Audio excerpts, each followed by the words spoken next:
We've had a lot of phone calls over the last 2 months, say, regarding Westerwolds in particular. We had a massive Westerwold year in the country last year because it is the highest yielding grass that will produce in the same year of sowing. So the questions we're getting now when we're coming around to the following April and May is that Westerwold has performed really well for me.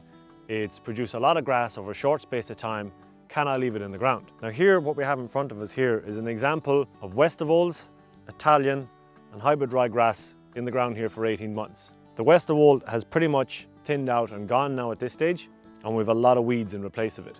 Westerwold is an annual crop. In other words, when it goes to flower, it's completed its life cycle and it will die. An Italian is more perennial-like, but however, even 18 months in here, you can see when you get into it, the Italian is starting to thin out.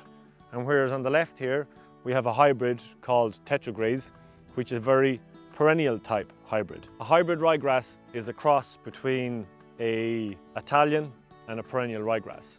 So you can get a hybrid that's very like an Italian, which means that it's going to have that very big first yield cut, and it'll tend to be a bit more stemmy for the cuts thereafter. Or you can get a very perennial type 1, which will have 98% of the first yield cut, with better persistency and more leaf in the second cuts. And that's what Tetragraze gives us. So if you have Westerwolds in the ground and you're wondering, should I leave it there or should I replace it? Replace it. It won't last.